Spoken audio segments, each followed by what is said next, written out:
Hello, everyone. All right, so let's get to it. So in this video, we're going to talk about my journey and 5 steps and tips that I have learned about mindset, about creating a small YouTube channel. And as I've talked about in other videos, where it looks like this is going to be a huge hot landing spot for 40, 50, 60, and 70-year-old plus creators, mindset is key here. So what I have learned in my journey thus far is number 1 is be your own champion and cheerleader. Tell yourself all of the things that you need to hear. Write them down in your journal. Say them to yourself all the time. I've got this. I'm doing a great job. I did an amazing job today. I took that one step today. Whatever it is. Like, almost think of yourself as a kindergartner. And I really have been doing this.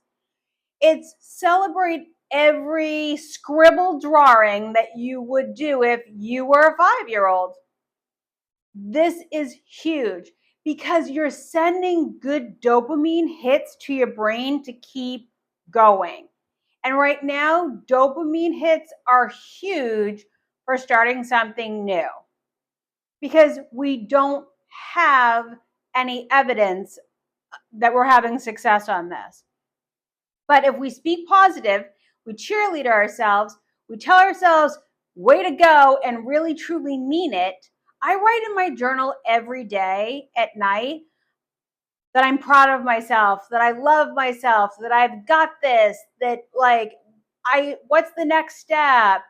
And I know I'm co-creating with the universe or God or whomever, and I'm here to serve.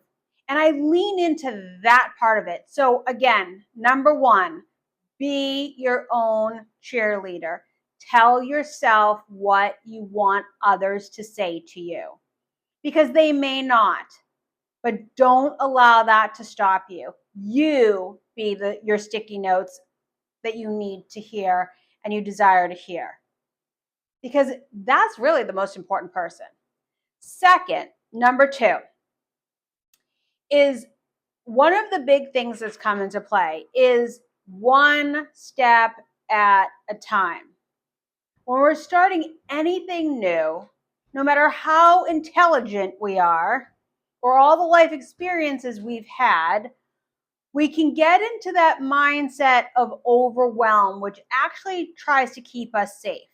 So what I have created is the one-step journey, which we've all heard about, but I've really implemented it, and it's made a huge difference. I have dyslexia, and people that struggle with ADHD and dyslexia or any of those type of brain conditionings, what comes into play for us is we can get overwhelmed very quickly, or we're very scattered. So one-step journeys will be a lifesaver. Okay, so the one-step journey works this way. What is the one step that I can do today? What is the next step? What is the next video I can create to help somebody? What is the one thing that would have helped me that would help another person dramatically? That's it, simple. And you don't have to use all of them. You just pick one of them. And you just pick that one. What's the one step? Just that one step. Was one step. What's my next step? And just focus on that. Not 30 steps from now, 1. Okay? And that is huge. The next thing is rinse, repeat, review, and start all over again. We're in a growth journey. Most of us that are doing this have never used our cameras in this capacity. We might have not even had Instagram accounts that we actually posted on. We're not in the land of selfies. We didn't even grow up with phones. So doing a lot of this stuff is really out of our comfort zone, but you can always make the unfamiliar familiar. Just hear that again.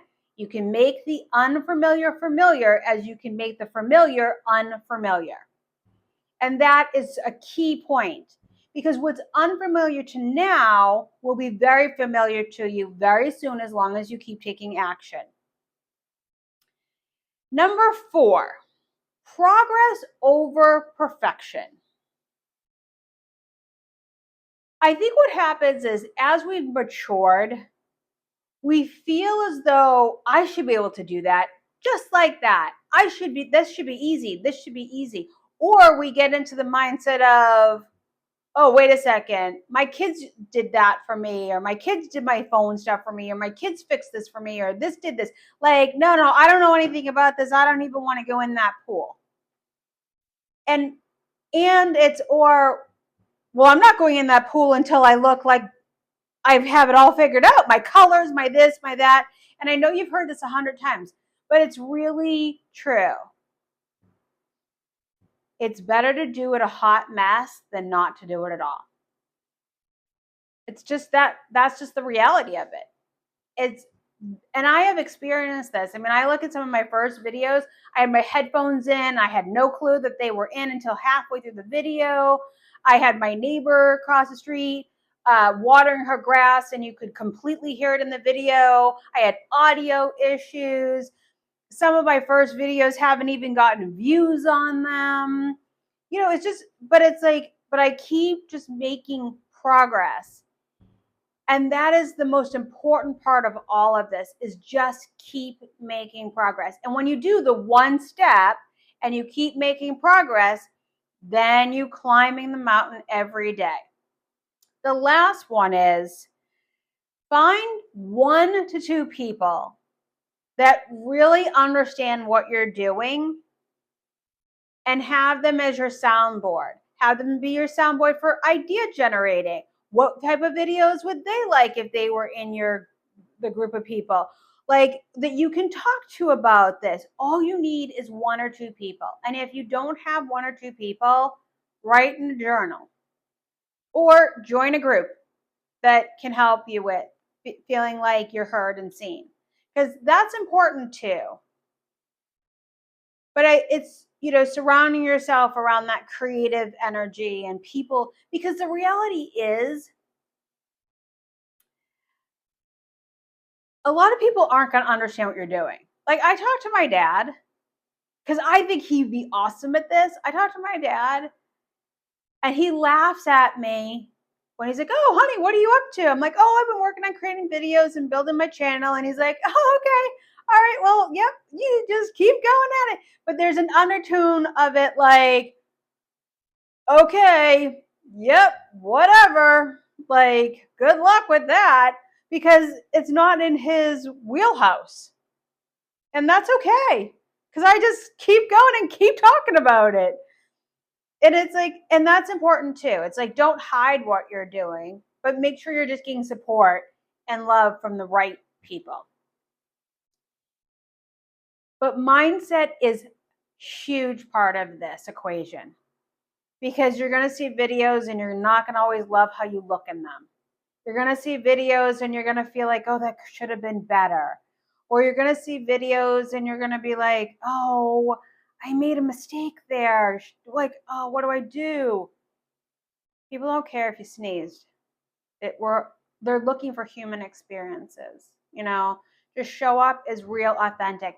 And when we come from a place, and this is an extra bonus tip that I learned by doing Tony Robbins Mastery University, is when we make it about us, we get all up in the head, and when you're in the head, you're dead. But if you sit down and you look into that camera and you think about that person that's watching this video at 2 a.m. that so desperately needed it, that's like studying for an exam, or doesn't know how to make that certain dinner and her boyfriend's family's coming over, or whatever it is, and you think solely about them and how you're here to help them change their life or change that moment, you leave your head and your heart opens up and you connect to them, just like they're sitting there in your kitchen or living room. And then it's your heart is now speaking to theirs. and all the head stuff goes away because you just get immersed in giving love and support and helping somebody. So I hope these were super helpful. I hope that they have encouraged you. If you get stuck or you get overwhelmed, you breathe. And you watch videos like this that remind you, you've got this, you've got this. Again, progress over perfection, one step at a time. Now go make some killer YouTube videos and help some people and make yourself feel amazing today. In the next video, I will see you there.